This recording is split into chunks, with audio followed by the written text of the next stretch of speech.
I loved Harvard. He went back and forth, but finally dropped out of Harvard his junior year.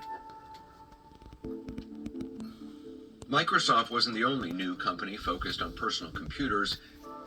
They quickly ran into others jockeying for position in this new world, like Steve Jobs and Steve Wozniak, who'd founded a small company in 1976 called Apple. But they were focused on hardware, making the actual computers. When we move out to Albuquerque, we're driving around creating computer clubs. And one of those that actually was one of the few that was there before we got there was called the Homebrew Computer Club. And that's where Wozniak is showing a thing called the Apple I. There were only a few of those ever made. At one point, he was going to write a full-blown BASIC, but he never got around to it, so they ended up buying the Microsoft BASIC. The Apple II was part of the so-called 1977 Trinity. 3 of the very first personal computers to hit the market.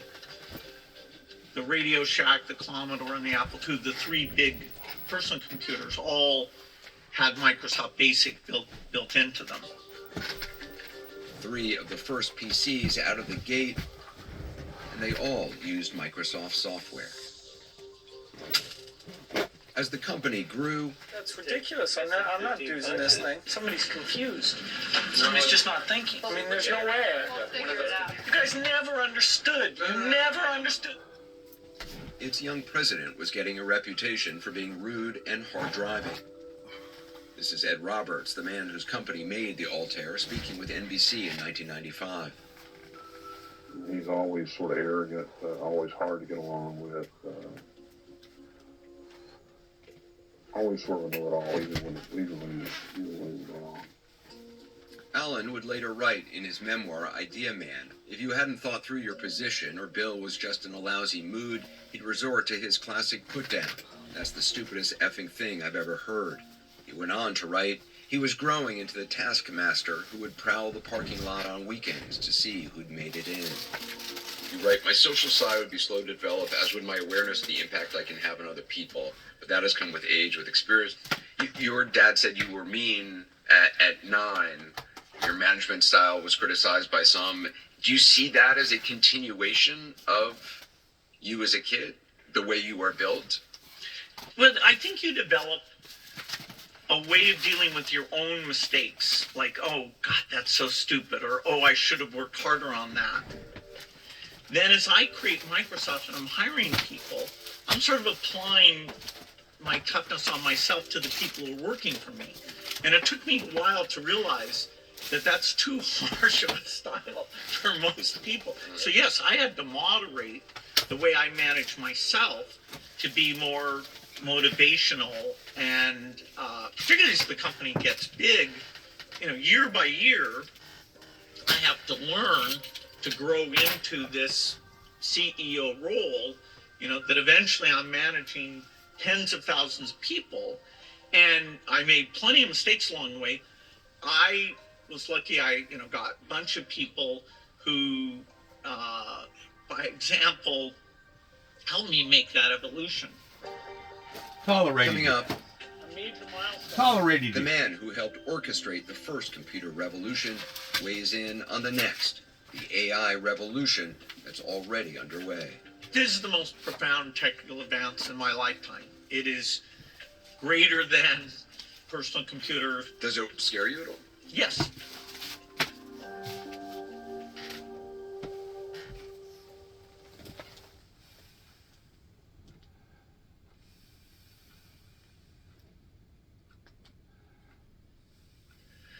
I thought the argument would be about, could we cut it by 10% over the next several years? Elon Musk, he's called USAID a criminal organization. He talked about it's a radical left political psyop.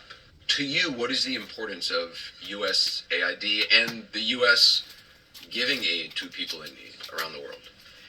Well, the USAID plays a super important role in dispensing our aid budget, which is less than 1% of the government budget. Overall, it's work that saves millions of lives and, helps strengthen relationships for the United States. And I'm not, against some degree of tuning, but, having all those people not come into work and characterizing the whole thing in a negative way, I'm a little disappointed in that.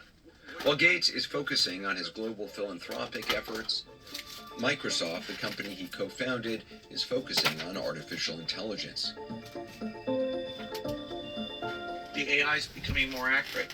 But this is the most profound technical advance in my lifetime. It is greater than, chips, personal computers, Really? phones, Bigger than personal internet, computers. bigger than all those things, because its degree of matching and exceeding human intelligence, both in a sort of for white collar type activities, but also through robots for blue collar activities, it'll be a profound change engine. And it is moving faster than I expected. This is pretty novel and both exciting in terms of taking the shortage of doctors and teachers and helping with that, but also reshaping how we think about jobs and work. Does it scare you at all?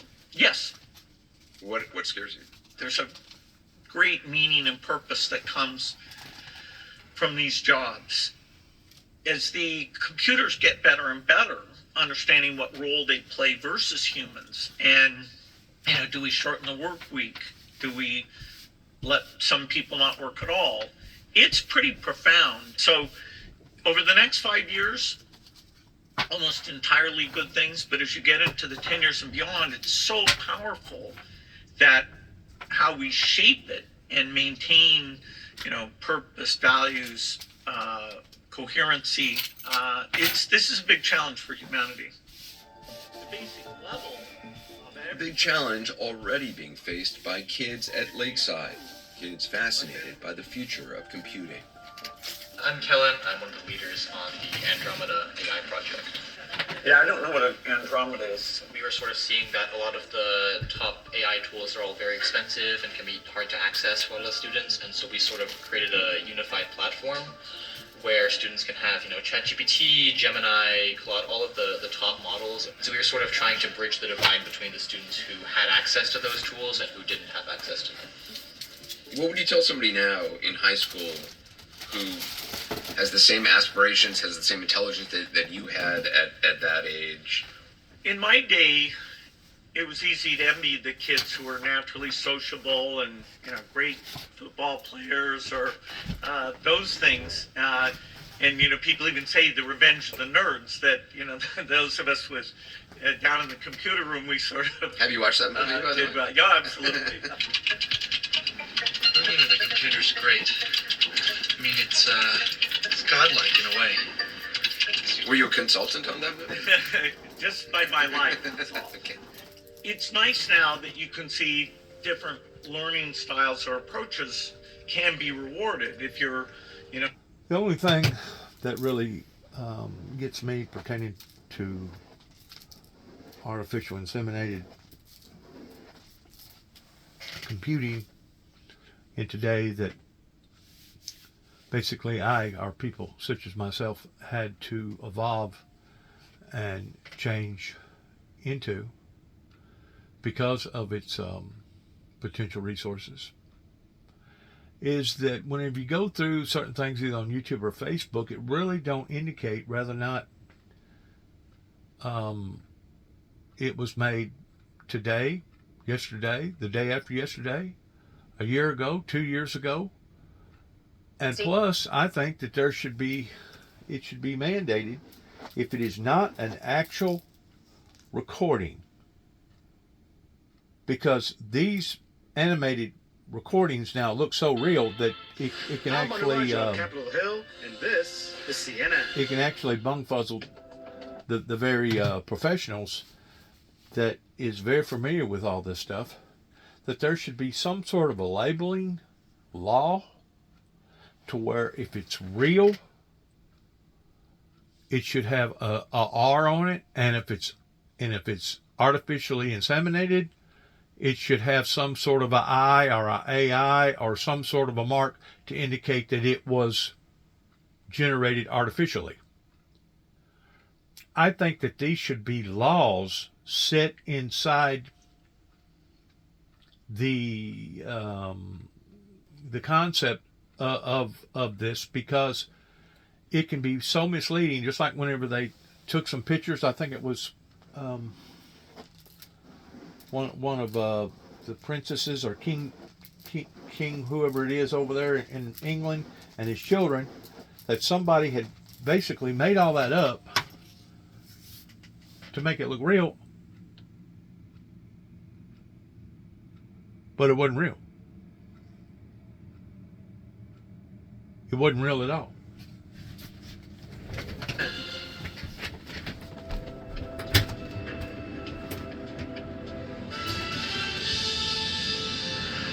Here in the CNN newsroom, I'm Jessica Dean in New York. Ukrainian President Vladimir Zelensky leaving a much friendlier meeting at 10 Downing Street today compared to the explosive one that happened in the White House on Friday afternoon.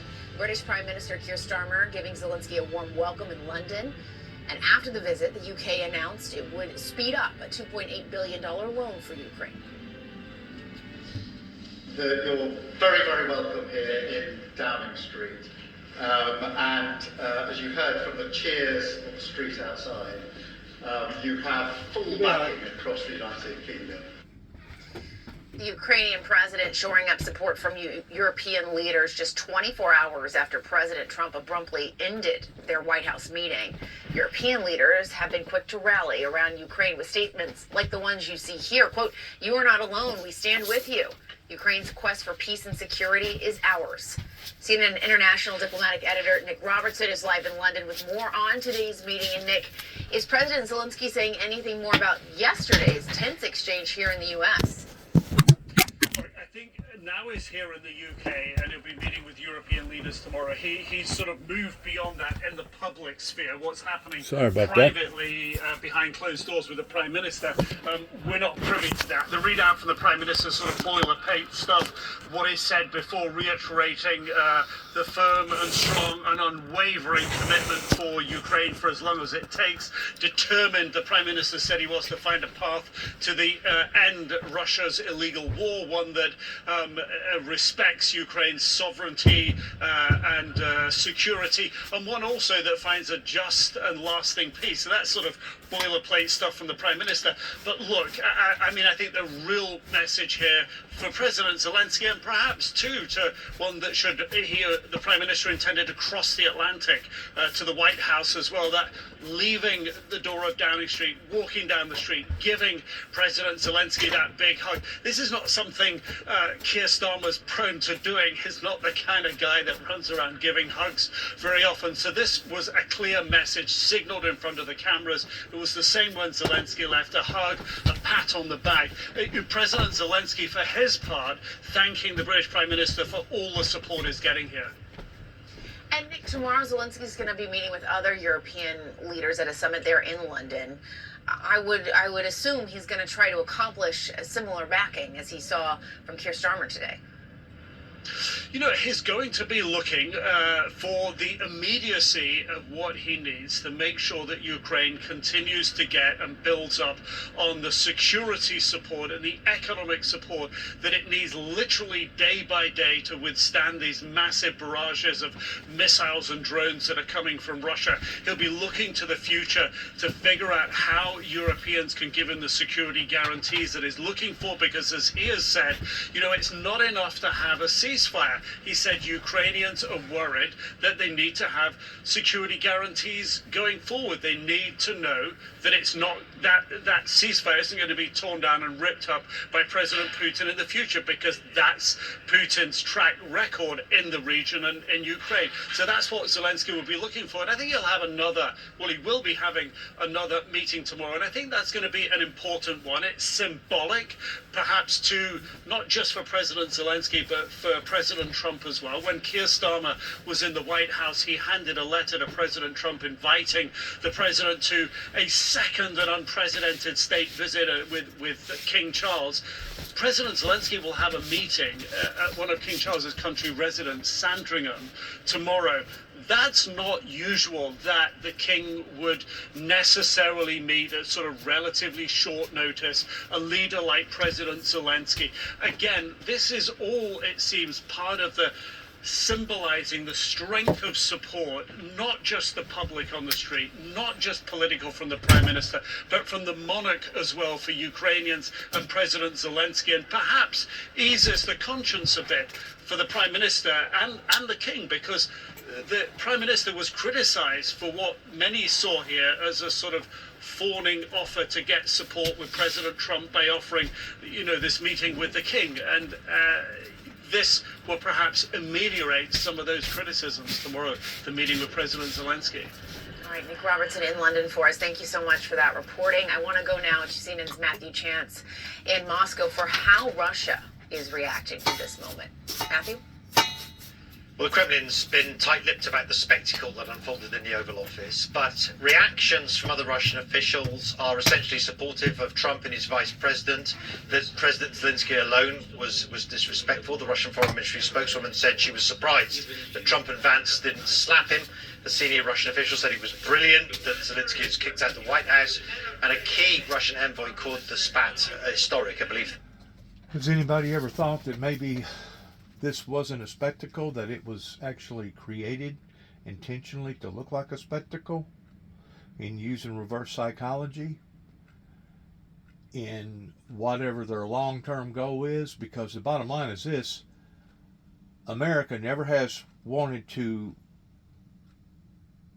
ordinarily put its chest out in looking like the aggressor or the bad guy. And really and truly, I think that World War II was plotted and planned, even though the people by and large didn't want to get involved with World War II. But because certain people know that it was going to be good for various things here in America, and making bombs and military equipment, etc., that it was going to feed that alliance. And at the same time, certain people over here did understand that the war was becoming severe enough that America did need to get involved. If not, who knows what the outcome would have been. They went ahead and winked or acted ignorant of the airplanes coming across the Pacific that basically allowed for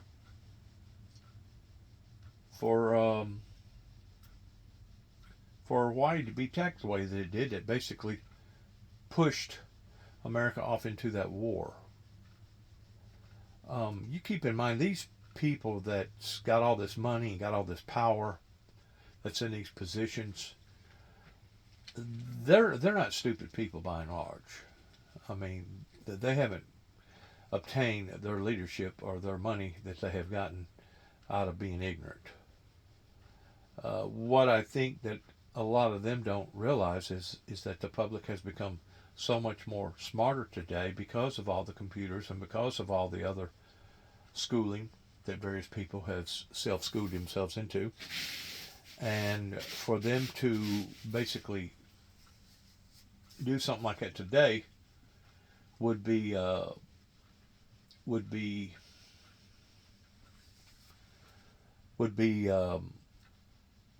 more apt to being looked into and being exposed, just like 9/11, regarding our United States military and the Bushes that let down their guard. Whether or not it was intentionally or non-intentionally, that has yet to be fully disclosed in this lifetime. I think that it was intentionally pretending gross negligence myself. And I think that the Bush family, as well as other certain people, knowed exactly not only what had been planned, but when that it had been planned, pertaining to 9/11. And that, in and of itself, was supposed to have materialized into something a lot bigger than what it actually did on a world global scale. But it didn't. Once more, the works of the devil failed in accomplishing what Satan actually wanted to do, the Lucifer and Lucifer wanted to do.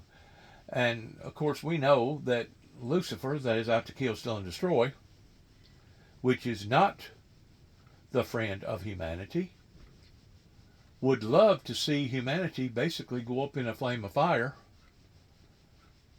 regarding nuclear artillery. That way he could beat his chest and say, look what I've done, look what I've done. Well, the thing about it is, even if he does do it, it's already been predicted that it's going to occur pertaining to the world being destroyed by fire and brimstone. Now, the next question is this: have we become smart enough to identify that these spirits, these evil spirits that are playing us, are preying on us, are we smart enough to identify their motives and what they're actually attempting to do and why they're attempting to do it? That's where the Christians has to be able to be spiritually led in discerning the spirits that obviously certain people around in this area didn't take proper check of, because by and large, for the most part, they either thought that I was a heretic, or they thought that I was trying to hustle them, or they thought that I was doing it for the wrong purposes, such as being a celebrity hound or etc., towards the message coming from the messenger, which is myself, that no one was willing to take hold of. And I think that it has actually taken the course of what it has taken in the past 30 plus years of putting not only America but the world in where it is today, before the world was ever going to stand up and pay attention to the message coming from the messenger. As I've said before, these people are highly intelligent. They have not obtained their positions and the money, the power that they have, out of ignorance. Now the next question is, do they know that we know that we're onto them? Just like out in Oklahoma and also out in Mount Carmel, Waco, Texas, they didn't feel like that nobody was going to be smart enough to figure their mistakes out towards what that they'd done and what that they didn't do and what that they didn't reveal to the American people during the time that all that unfolded. So it's very possible, this is my point, that what went on yesterday could have actually been planned to have looked like a spectacle for whatever reasons, because initially, if I'm not mistaken, it was the Ukrainians that actually offered their potential assets pertaining to the materials out of their grounds to America, regarding one hand helps wash the other. But then again, you got to look a little deeper in the fact that it was America that intervened in the Ukrainians' lives in basically forcing them to dismantle their nuclear bombs under the pretense that we would be there for them and take care of them if something ever come about regarding a retaliation from the Russians, which would be an internal problem similar towards a civil war. So whenever Russia attacked Ukraine, they already know that that agreement had already been made by America, and because of it, in actuality, they wasn't just attacking the Ukrainians, but they was also attacking the Americans. I think that somebody has sat down and looked at the deposits coming from the ground over there that they have to offer, of realizing that if we put our flag up over there in the Ukrainian territory, then there'll be another obstacle for Russia to have to observe, and whether or not they abide by or whether or not they violate it will be up to them, as far as continually keep bombing the area that now America has stakes in. I think somebody was possibly hoping that if we done that, that would be enough to cause Russia to reconsider in this ongoing endless war that has been going on now for 3 years, that was initiated by the Russian government, Mr. Putin, that he felt like that he would have it won within like 3 or 4 or 5, less than 10 days. It is actually a slap in the face pertaining to what went on yesterday, regardless whether it was plotted, planned, intentional, non-intentional. It was a slap in the Ukrainian people's face for all the sacrifices that they went through in basically turning that whole scenario into a mockery type meeting with Zelensky, the president of Ukraine, and also Donald J. Trump.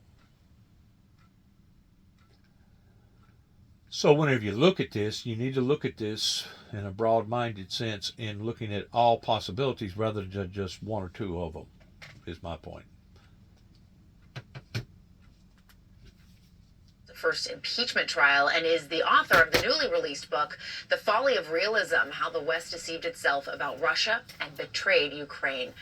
Thank you so much for being here with us this afternoon. I first just want to get your thoughts on that meeting between Zelensky and the British Prime Minister that we saw today, and what that might mean, as Nick Robertson was laying out, for this relationship with Europe, while the American relationship settles and we see what happens there. He really is trying to strengthen ties there in Europe.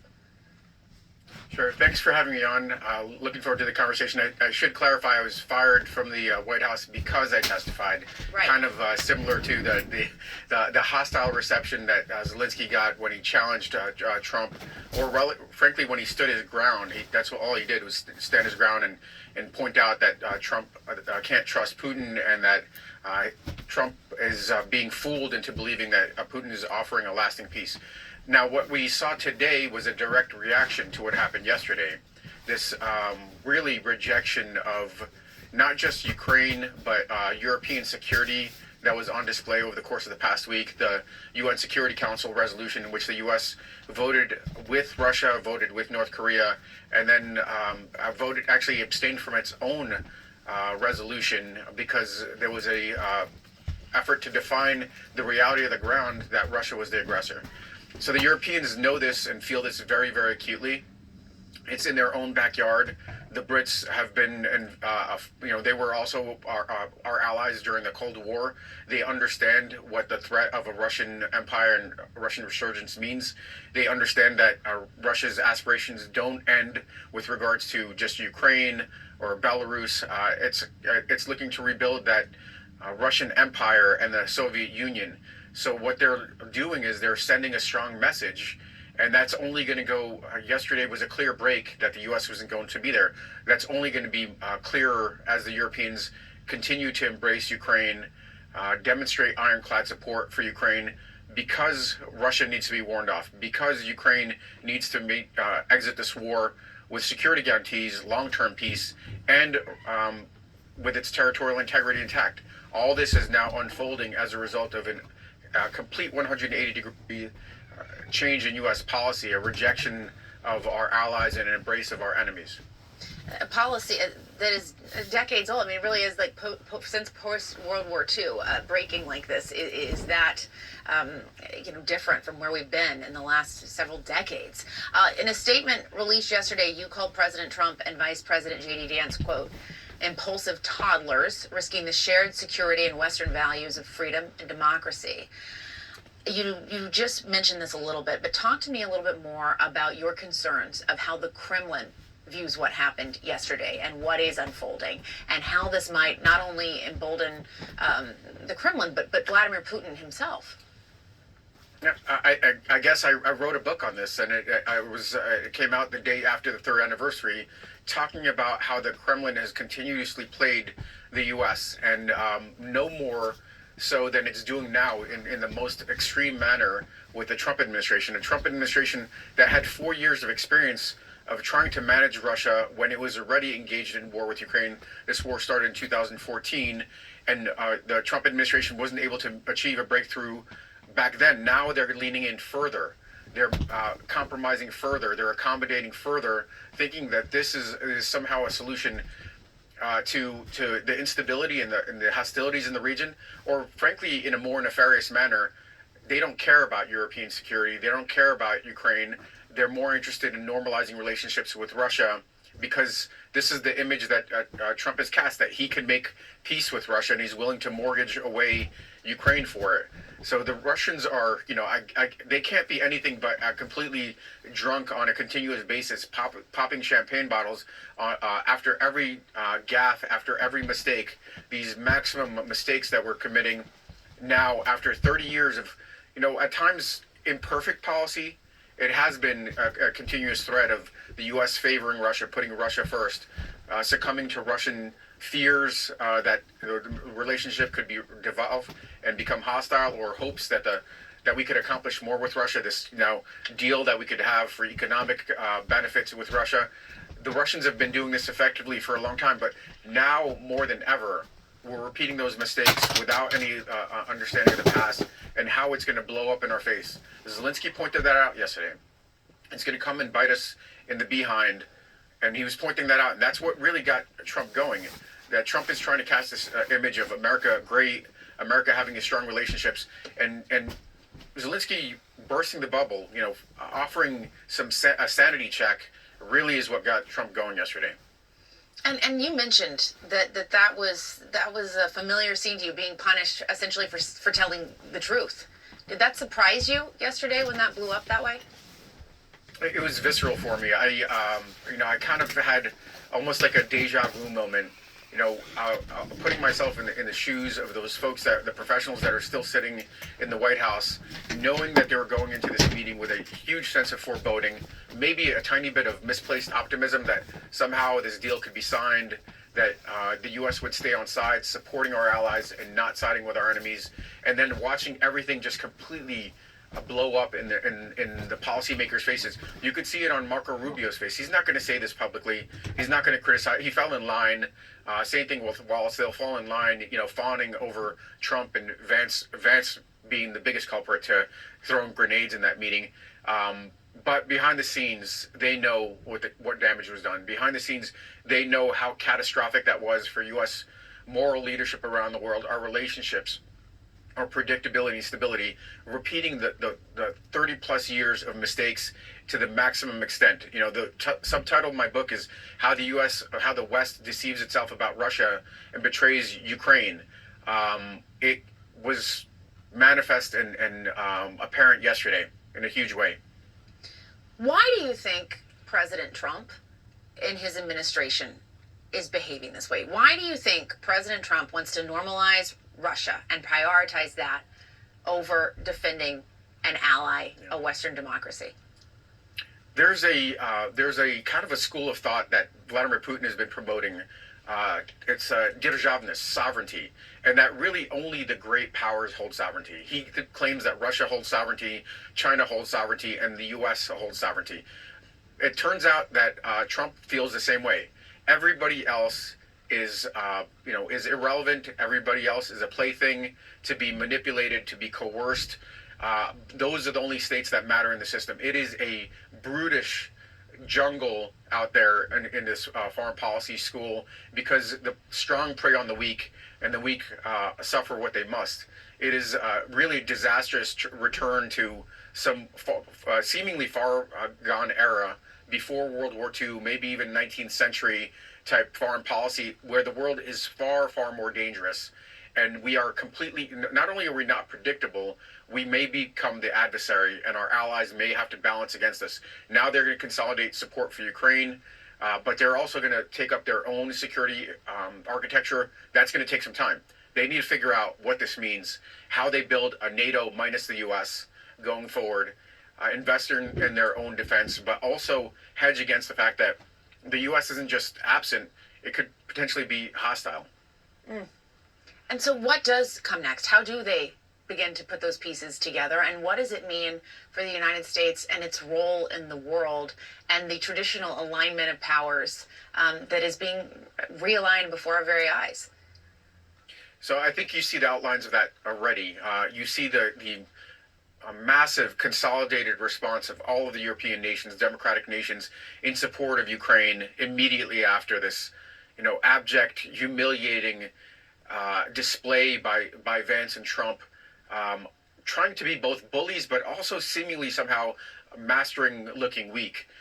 So you could see the outlines in response, but there's also been kind of an undercurrent where the French, President Macron, Starmer, the likely incoming Chancellor of Germany, Merz, are now starting to think about putting together a European architecture and starting to invest, drawing up plans on how the Europeans are not going to just support Ukraine, but defend themselves and warn off Russia going forward, and meet all these enormous challenges that the 21st century is dishing up for the world and for democracies.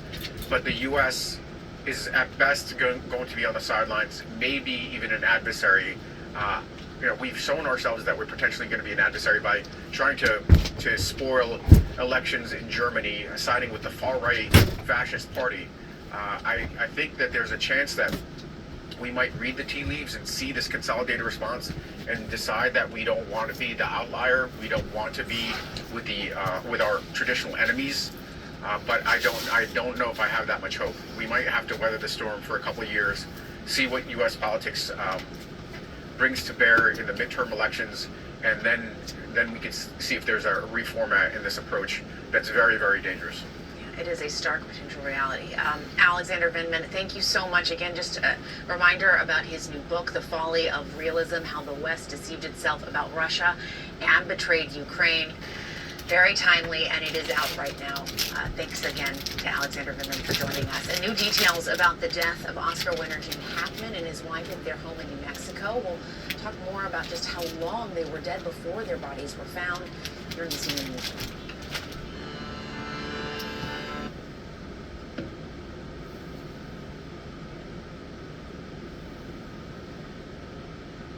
Mummification as well.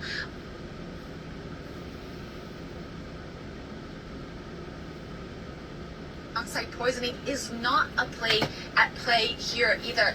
In a report that we got on Friday, we did hear a little bit more of what happened inside that house. There were pills that were recovered, one of them for for thyroid condition, and some for blood pressure, Tylenol, some other medical records recovered as well, Jessica.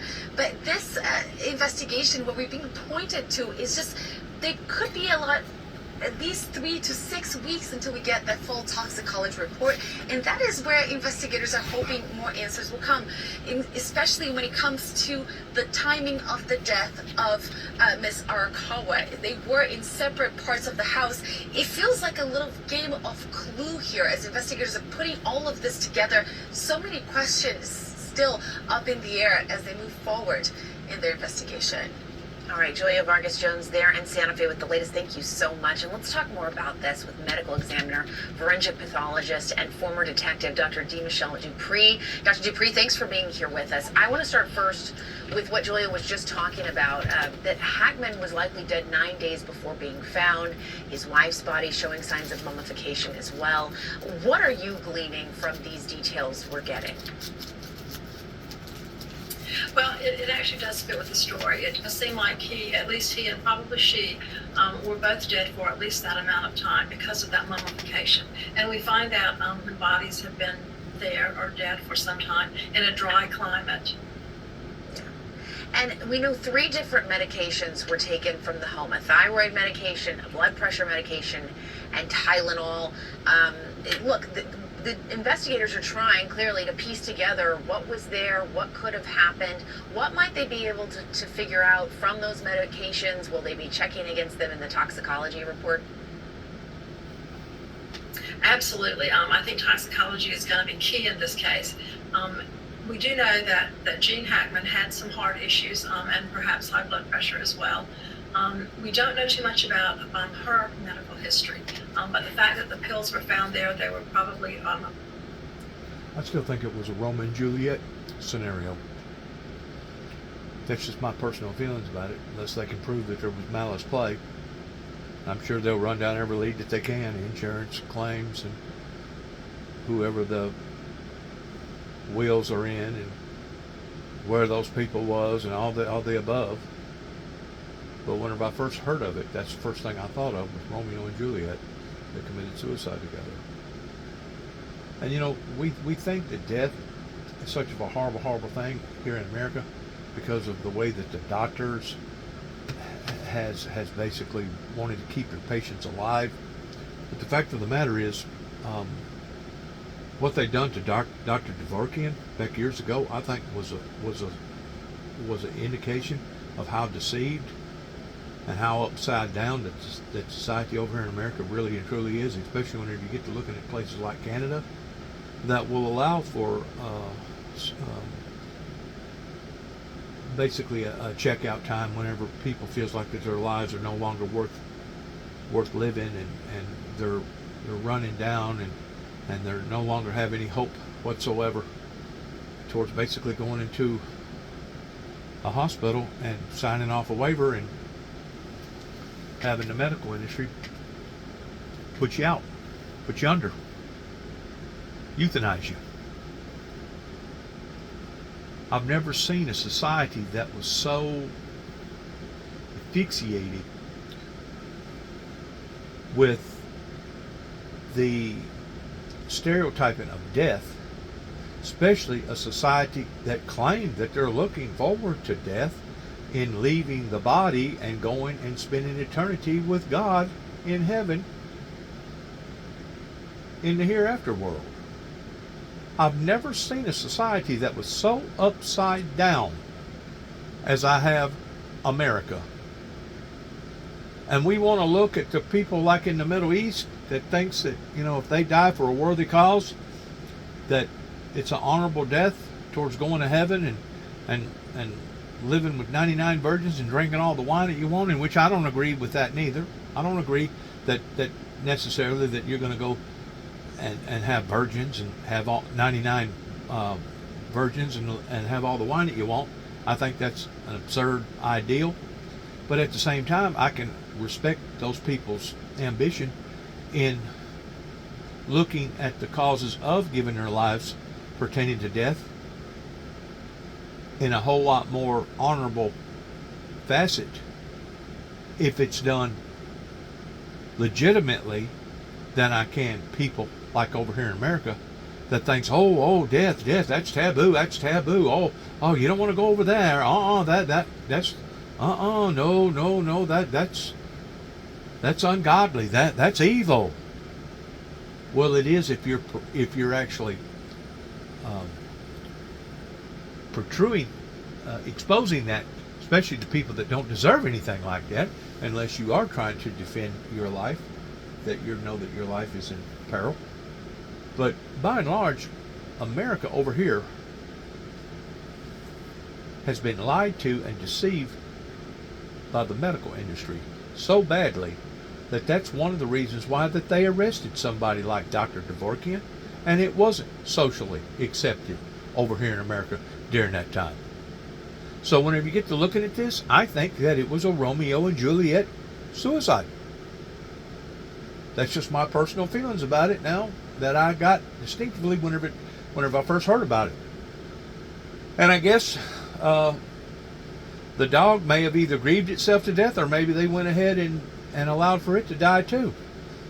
Put whatever that they put in themselves, put in the dog too. I don't know. I don't know. I know that the concept of back a few years ago, whenever the young girl decided to drive her vehicle off into the water and drown 3 of her babies, we looked at that at that time towards being one of the most horrible things that an individual could ever do. And no one was willing to elaborate on the idea, well, what if her life was so miserable that she thought that that was the honorable thing to do, that that was the noble thing to do, in which I'm not proposing for anybody to do that whatsoever. But the fact of the matter is, whenever the Twin Towers was burning, I would have much rather have jumped out the window and died to my death by falling than I would have died a slow, miserable death regarding how them people basically knew that their lives was over anyway.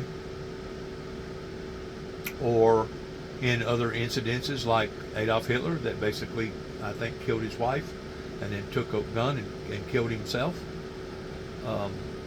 Or the deal that happened with Mount Carmel, Waco, Texas, that there towards the last, we seen that where several of them basically had bullets in their skulls, that they know that they was going to die anyway, a miserable, miserable death pertaining to all that fire and all that heat. And that's whenever they decided to check out that way. We have been lied to in so many different ways, beginning with the church world. For Christ said to weep whenever they come into the world and to rejoice whenever they leave. We have, our ministers, our churches over here in America has promoted such of a raw ideal about death to the degree that it basically opens up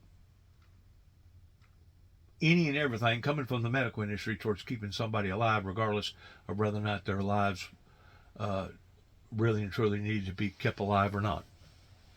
Some people is actually vegetables, and the doctors are basically just living off of the sponging off of the welfare coming from the state and keeping them people alive that way. And to me, that's cold-blooded. To me, that's crueler than it would have been if you just went ahead and allowed for them to have died. To me, that's just my line of thinking now. People can think whatever they want to think about this particular situation right here, and I'm sure eventually they'll figure it out. A prescription for her. She may have also had some issues like that. So toxicology is going to play a key role in this.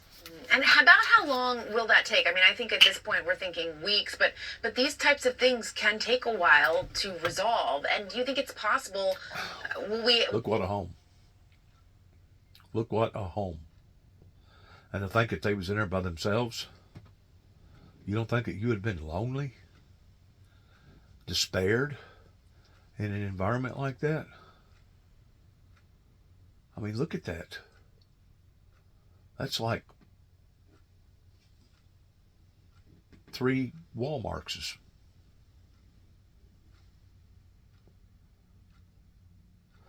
There was enough space right there to accommodate 100 people, and done so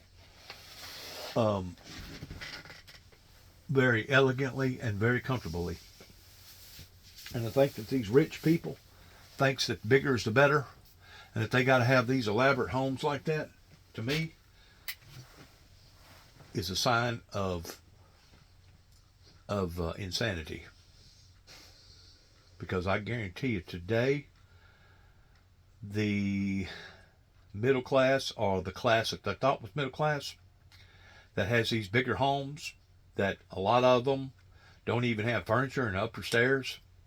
They just got curtains over it. Makes it look like a big nice house, because they was banking on to build a bigger house.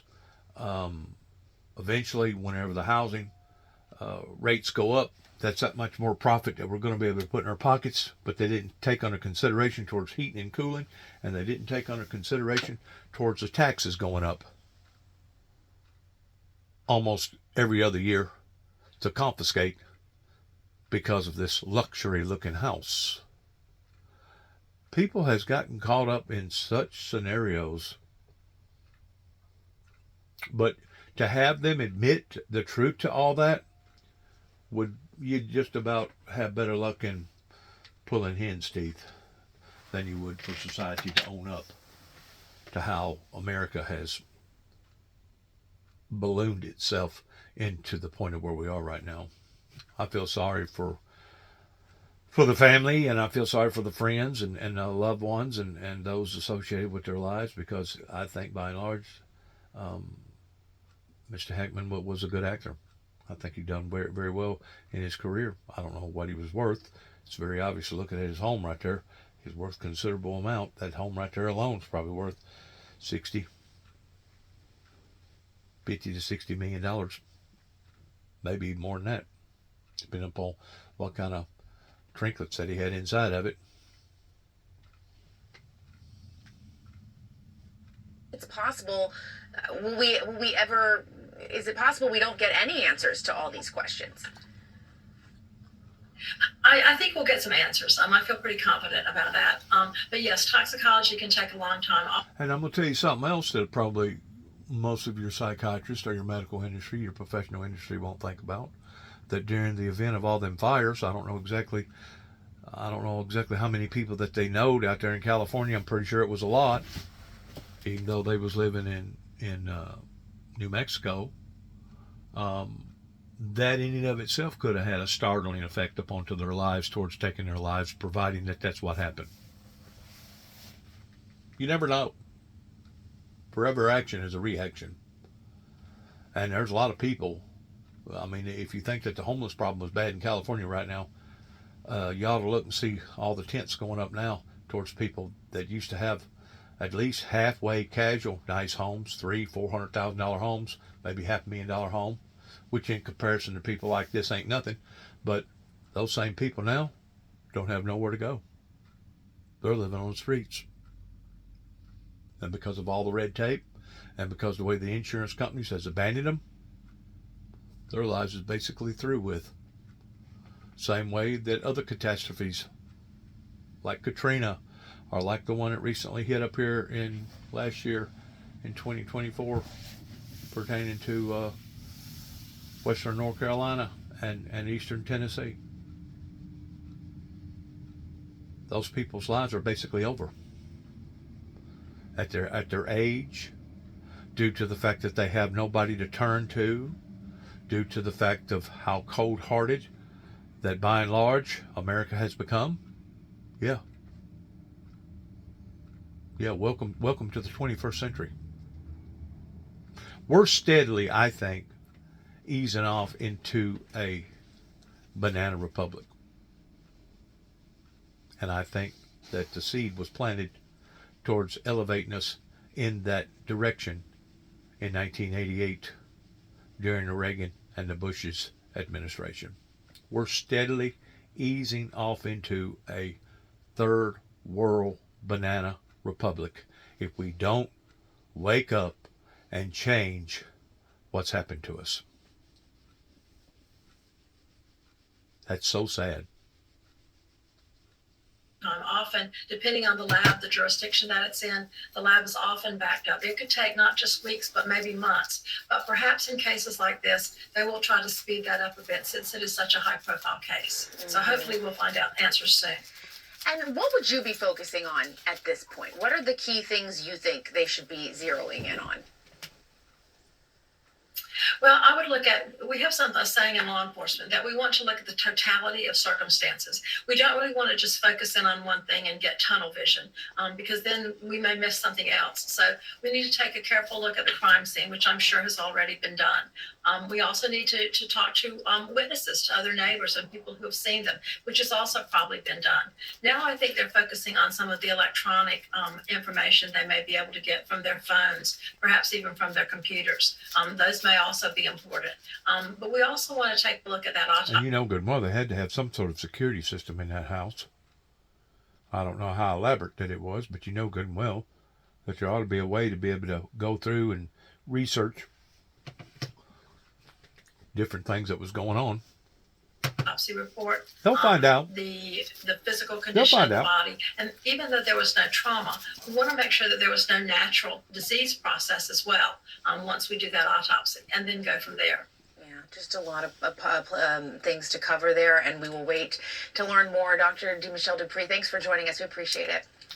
First of all, if it had been just one individual and they found her body 10, 11 days, or however many days it was, when their body was decomposing like that, you'd think, well, maybe they just died of natural causes. But whenever there's two people involved and a dog, it makes you wonder if malice behavior wasn't involved. Now, what type of malice behavior is debatable. And it is against the law still to commit suicide in America, believe it or not. So it's still, I mean, if they had done that, and of course they probably covered all their tracks in making sure that it didn't appear like that. That way, whoever that was on their insurance claims, their wills and stuff, won't be denied their insurance policies. But it's still a crime in America, as far as I know, of taking your own life. And that may very well be the case. They may have just gotten tired of living. Something may have affected them, like all them fires out west. I don't know how many people that they know out there. They probably know a bunch of them. Thank you. The politics of a foreign policy fiasco caught on camera for the world to see here in the CNN newsroom. Well, this is about through with here, pertaining to this video that I'm doing right now. Let's go to something else real quick and just see what they're talking about. Get a different perspective, maybe. Theft coverage. Let's go this way. Right there. Fill his duties, because right now we still don't have any indication that he'll ever get out of the hospital. Yeah, well, typically in the church's history, popes reign until their death. Certainly, we have the recent exception of Pope Benedict. 10 years before he died, he became Pope Emeritus. But certainly the tradition is for the Pope to remain in place. And from what I've read and understood, I think Pope Francis intends to remain in his office until his death. So, Bishop, the Vatican posting on social media that the Pope is now in stable condition. He remains alert and oriented. He received the Eucharist this afternoon, dedicated himself to prayer. He's also able to feed himself. Where do we go? Where do we go next? As we watch and wait to see what happens with the Pope. Well, as a priest, I've worked with many older persons that are ill and in the hospital or very ill at home. And they're in God's hands, as we all are. Certainly, we pray for Pope Francis. We pray that any burden that he carries of pain or fear or any struggles that he's having, that the Lord gives him comfort and strength, that he's drawn closer to Christ as at 88 and not very good health. None of us know how long we're here, but certainly it's reasonable for us to pray, especially for Pope Francis, for him to grow closer to the Lord as his time on earth is limited, as the case for all of us. I think it's important to remember as Catholics, as Christians, we pray for those who are in difficulty. It's part of what we're called to do, Christian charity, to pray for those who are ill, to support them. And I think the most important title that we need to remember, as far as God is concerned, is that Pope Francis is a beloved son, as we are all beloved children of God. That's who God calls us to be through his son, Jesus Christ. So certainly we pray for Pope Francis. We wish him the best. And the best is certainly to come closer and closer to Christ in this life and to dwell with God in eternity. We certainly pray for that for Pope Francis, and I know many are praying. I assume the gatherings in Rome continue, which they should. Certainly, many of us have gone through with parents and grandparents and dear friends that are elderly.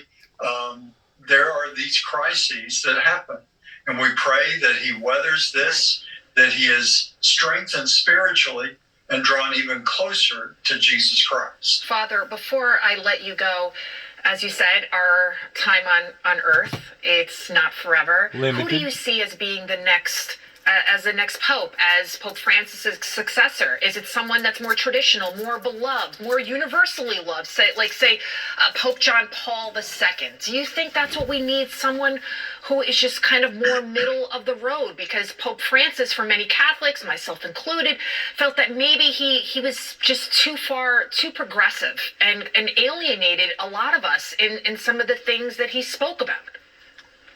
Well, certainly, whoever the next pope is, I don't claim to have any real insight there. There are many different possibilities. We pray that the next pope is very faithful to Christ.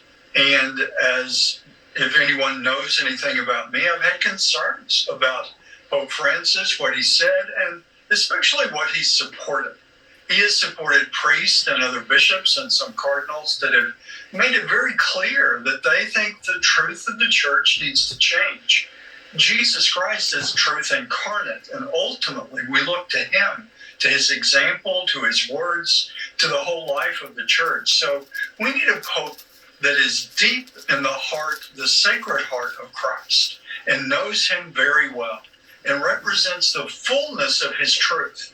I think there has been a lot of confusion and a lot of apparent contradiction in Pope Francis. Certainly we pray for him, but we need the new pope to be someone who is much clearer, really, frankly, stronger in the tradition of our Catholic faith. Mm-hmm. There are many questions that have arisen that simply need to be answered clearly and dealt with. So that's the kind of pope that I pray for and hope for as we continue to pray for Pope Francis. Bishop Strickland, thank you so much, sir, for joining us. Thank you, Father. Thank you. God bless. Coming up, under President Trump's leadership, mass deportations are underway and borders are secure. More after this.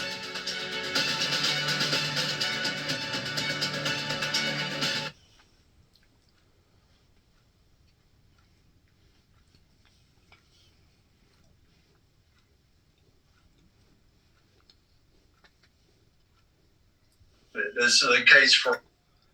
When it comes to this type of a figurehead, the same as a king or a president, or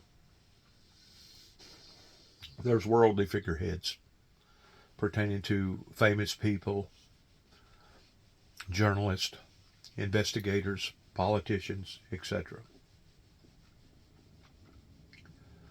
Once more, the realization of reality is the fact that none of us is going to live forever, and that one day our reign here upon earth will cease to exist, regardless whether it be somebody in America or somebody over in Rome or somebody in some other place. And I think that since maybe COVID has hit, it has made the realization of death a little bit more easier for society to accept. But from all indications of what that I have heard and picked up on, according to various prophecies, there's not supposed to be another pope.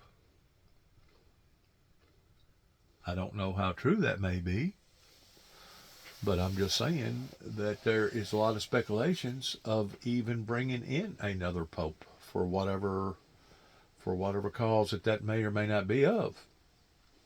I personally look at a pope the same way that I would look at Billy Graham, or the same way that I would look at Franklin Graham, or the same way that I would look at any brother or sister in Christ as a representative for Christ,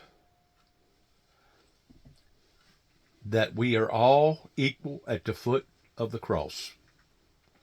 Now, what positions that we may take a part in while we're here on earth, or what positions that God may take a part in assigning us to take a part here on earth, that's debatable. And I think that was one of the primary reasons why that the founder of the Windmill Ministries here in Northwest Tennessee was so rejected, is because people had a tendency of stereotyping people such as myself. And because I was standing out in being a bit different with my calling, and because of the jealousy that went along with people looking at people such as a figurehead, that was another reason why that I was rejected and the message was rejected towards me being the messenger. In other words, they really and truly thought that if they was to knock or do away with the messenger, that the message would go away along with the messenger. That's probably what King Herod thought whenever he ordered for all them children, all them innocent infants, to be beheaded or to be killed, that if I can do away with this prophecy of this Christ coming into the world, I'll do away with the prophecy. So in actuality, looking at it from that perspective, people like King Herod wasn't necessarily frightened so much of Jesus being Jesus and Jesus coming into the world as much as they was towards the fulfillment of the prophecy being fulfilled, knowing that that put society that much closer towards the doomsday devil's dole. I speak a lot of times pertaining to the physical doomsday devil's dole that God, I feel like that the Father has called me into, pertaining to me walking back up to an individual that I've already met and telling him that the time has come for him to surrender and for him to put his material as well as his immaterial weapons down. Well, ultimately, the true doomsday devil's duel will be after that 1,000-year millennium, whenever fire will come down from heaven that will consume them. That will be the second death of those that wasn't spared because of their untrueness to the Father. But the true doomsday devil's duel will be whenever Christ himself will take the Luciferian Lucifer, the false prophet, the Antichrist, and throw him or it, whichever way that you want to look at it, because this will truly be in a supernatural form, in a spiritual form, into a bottomless pit where it will suffer, or he will suffer endlessly for the rest of eternity. Based around to whom much is given, much is required. It was Satan, it was the Antichrist that wanted to put society on the same level of itself towards us being held just as much accountable as the Luciferian Lucifer was, even though Lucifer was created in having all that knowledge, and us down here has to basically search for it, long for it, study for it, and become acquainted with the Holy Spirit in growing and maturing and becoming that in which what the Father intends for us to be all along. I think that that having a pope, once more a figurehead like this, is a good thing in a sense towards your weak-minded people, your people that probably hadn't been taught no better other than to believe that there has to be a mediator in between God and man towards people basically confessing their sins.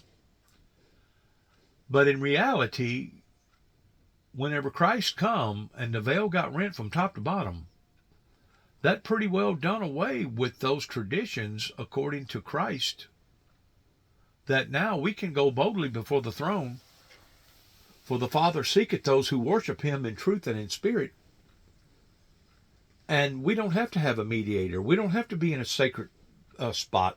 We don't have to be in a sanctuary. We don't have to be under the ground or wherever or whatever. We can go before the Father in prayer today the same as the priesthood did thousands of years ago pertaining to the rabbis and the priests and etc.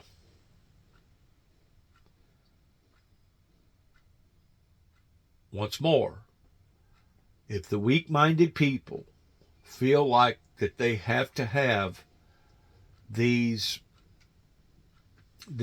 characteristics that other people thought that they had to have either before Christ or even after Christ, if this helps them to get into the pearly gates, in essence, what harm has it caused, as long as they're still putting Christ above any man, above any pope, above any rabbi, above and beyond any type of priest or preacher or minister or evangelist?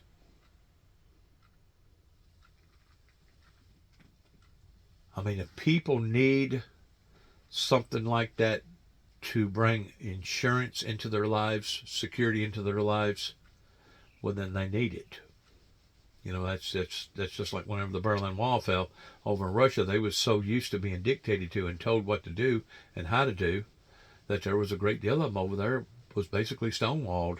They really didn't know what to do. They didn't know how to become of their own personal lives, because up until then they'd always been ordered or driven like a bunch of cattle, and not having to make those choices for themselves, that somebody else was making it for them.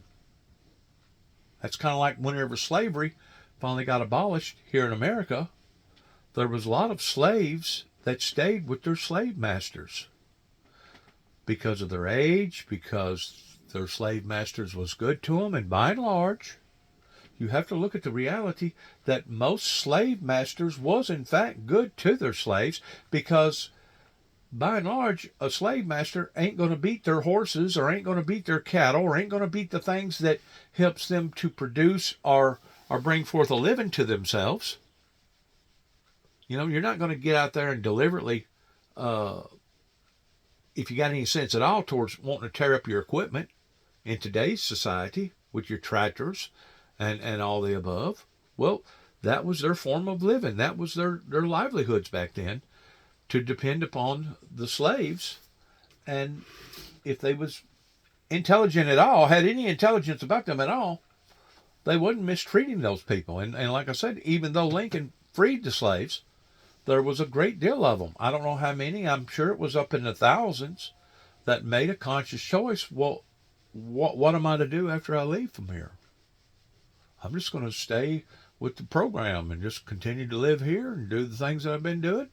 And I'll die out my life just like everybody else. Which in one way puts a different perspective upon the slavery, in which I'm still against slavery towards wanting to hold anybody against their will, regardless whether you do it with chains, regardless whether you do it with blackmail, regardless whether you do it in manipulation, regardless whether you do it in some other form of or fashion. I'm against holding anybody against their will pertaining to slavery. I'm just saying that if you look at the whole picture of slavery, not all the slave masters was bad people. They was bad in the sense towards having slaves. Don't get me wrong. They was all bad in that sense. But in the sense of them physically being bad, not all of them was bad people. And of course, you have to refrain back to the fact that it was the African Ethiopian people over in Africa that basically sold their own people out and presented that temptation to various people over here in the Western world to begin with. It was their own people that done that.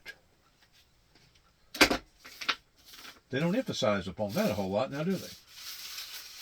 Nope. You know why? Because people don't want to look at the whole truth. They only want to look at different aspects of it, or the parts that they believe in, or the parts that they're concerned about, and the rest of the truth they care less about.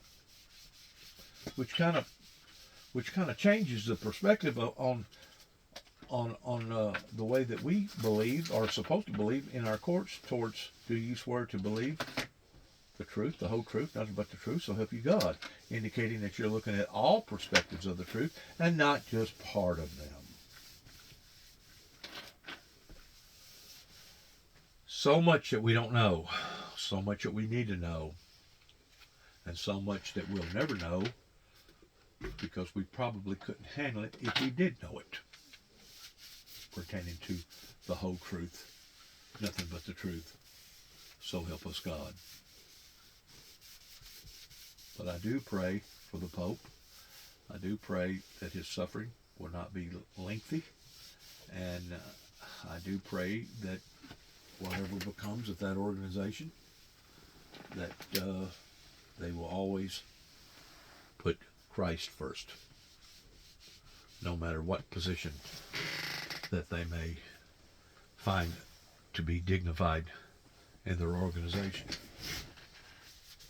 Even though I don't believe that it's necessary in today's society in having to have a mediator, I can still look at the weak-minded and the depraved and those that have been basically bamboozled all their lives, that, you know, as long as they put Christ first, maybe they need that. Good luck to all of us, and shalom. God bless the Pope. God bless America. God bless our troops. And good luck to all of us in our endeavors towards where we go from this moment on. Shalom.